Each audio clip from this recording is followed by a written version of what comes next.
And now it's time for Joel's Gnomes. Hello, welcome to Joel's Gnomes. I am Leander, I'm one of Joel's Gnomes, and it's a mid-May afternoon, but man, it's a cold one today. Today we are talking about peonies. Peonies are a perennial that we can't highly more recommend for your garden. They are a wonderful plant. They're an herbaceous perennial. Herbaceous means that all of the leaves and everything will die back straight to the ground in the winter, and it'll come back fresh next spring. Peonies are just about the all-around best perennial that you can plant in a full sun garden. Besides the beautiful flowers, you also get the wonderful scent in many varieties, and it's just heavenly.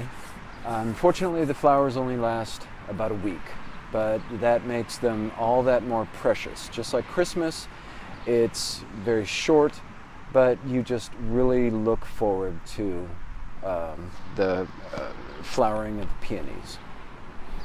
Besides the flowers, the plant itself is very disease resistant, so it's easy maintenance.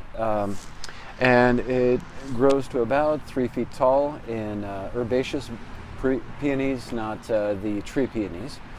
And it provides a wonderful off-season, just emerald green background shrub. You can use it as a low-growing hedge or edging. We have a couple of plants here that we use as an edge to define the garden.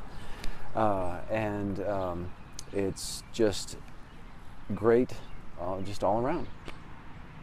Now, there's a cajillion websites and videos on how to plant peonies and where they do best, so we're not going to go too much into that. Just some things to remember is you want to plant them. They arrive in 5-year tubers, just like potatoes. They've got little eyes on them, and plant the eyes not more than 2 inches below the soil level. In the south, you can plant them even shallower. They survive best between zones 3 and 8. In the early spring, the early growth of peonies is a bright purple, and that really heralds for Joel's Gnomes that spring is coming. So once the purple shoots are growing up, a good thing to do at that time is to support the future growth with one of these hoops, metal hoops. The bad part of peonies, the weakest point, is that in really water-sogged weather, really heavy rains, it can split the stems. It will divide the plant back down. So if you have a hoop that protects all the shrub, the shrubby growth, it will keep its shape throughout the season. And once peonies start blooming, they can be single, semi-double, or double. They come in shades of white, pink, rose, magenta, and even some dark purple, some with yellow centers. They can, in really wet weather, get water-sogged. And so to avoid the flowers just like drooping way down to the ground, you can support each flower with one of these little garden stakes. It's really worth the time and effort because there aren't too many individual flowers on a peony stem or a plant, and to keep these up and very attractive really adds to the attractiveness of the overall plant. So one of the great things about peonies is that they are extremely disease resistant. They're low maintenance, easy care. They are disease resistant, deer and rabbit resistant. One thing about that is ants are very attracted to peonies for the nectar. There's some claims that ants will protect peonies against aphids, but aphids really don't attack peonies all that aggressively. If you do have ants on your peonies, you don't need to spray for them. They don't pollinate the plant, but they don't harm or hurt the plant at all.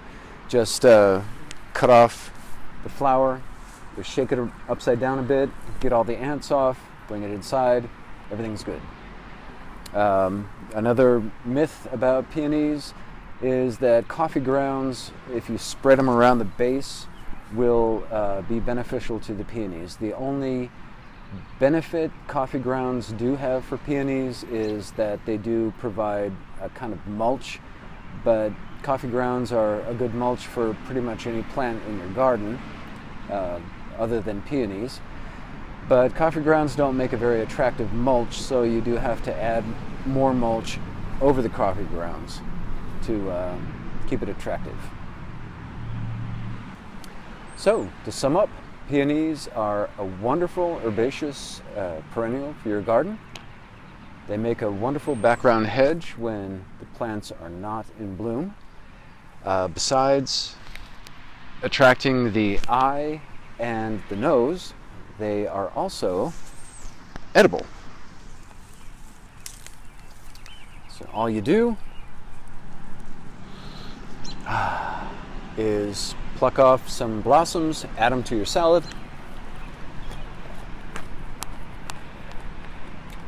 They're not all that nutritious. They do have a light scent. However, once you add some salad dressing, that light scent really doesn't add all that much to the salad, but they're not bad. So, once again, I am Leander, one of Joel's Gnomes. We thank you so very, very much for watching Joel's Gnomes. If you like what you see, please subscribe to the channel, as well as hit the like button. We need more likes on our channel. So, see you soon.